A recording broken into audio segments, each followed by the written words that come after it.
नमस्कार, मी पंजाब डक राज्यातल्या सर्व शेतकऱ्याला सांगू इच्छितो की आज 5 नोव्हेंबर दरम्यान राज्यामध्ये काही जिल्ह्यामध्ये तुरळक ठिकाणी विखुरलेल्या स्वरूपाचा भाग बदलत पाऊस पडणार आहे। सर्वदूर काही पडणार नाही म्हणून हा अंदाज लक्षात येता।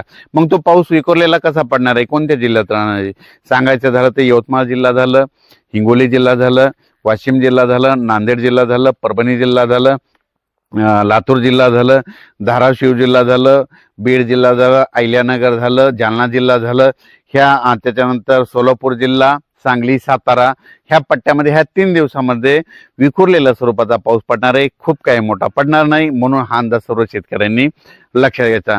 मग राज्यामध्ये थंडी कशी सुरू होणार आहे तर सर्वप्रथम सांगू इच्छितो राज्यात थंडी एकदम सगळीकडे येत नसते, पण कशी सुरुवात होते राज्यात आपल्या महाराष्ट्राकडे उत्तरेकडून थंडीला सुरुवात होते। म्हणून राज्यात नेमकी थंडी कशी होणार आहे उत्तरेकडून म्हणजे सांगायचं झालं तर 5 तारखेला म्हणजे नंदुरबार जिल्हा झालं, नाशिक जिल्हा झालं, निफाड तालुका, त्याच्यानंतर धुळे जिल्हा झालं, जळगाव जिल्हा झालं, इकडं मलकापूर, नांदुरा, बुलढाणा घाटाच्या खाली, त्याच्यानंतर खामगावच्या त्याच्या पलीकडे अकोट, अकोला, तेलारा, अचलपूर, दर्यापूर, मोर्शी, अमरावती, वर्धा, भंडारा, नागपूर ह्या पट्ट्यामध्ये 5 तारखेलाच राज्यामध्ये थंडी थोडी जाणवायला सुरुवात होईल आणि त्या दिवशी धुकं देखील येईल, धुळी देखील येईल म्हणून हे लक्षात येतं।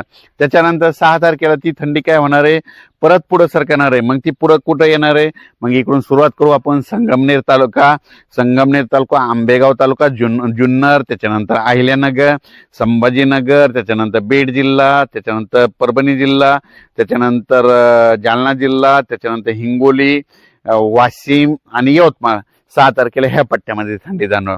7 तारखेला ती थंडी आणखीन परत पुढे सरकणार म्हणजे दक्षिणेकडे थंडी येणार। मग 7 तारखेला कुठे येणार आहे, मग 7 तारखेला पुणे जिल्हा, सातारा, सांगली, सोलापूर, कोल्हापूर, त्याच्यानंतर धाराशिव जिल्हा, सोलापूर जिल्हा, पंढरपूर तालुका, त्याच्यानंतर इकडे लातूर जिल्हा, बीड जिल्हा, परभणी, असं नांदेड, हिंगोली, यवतमाळ, असे धर्माबाद ह्या पट्ट्यामध्ये काय होईल 7 तारखेला 4 नोव्हेंबर आणि 5 नोव्हेंबरच्या दरम्यान राज्यात विखुरलेल्या स्वरूपाचा पाऊस पडणार आहे।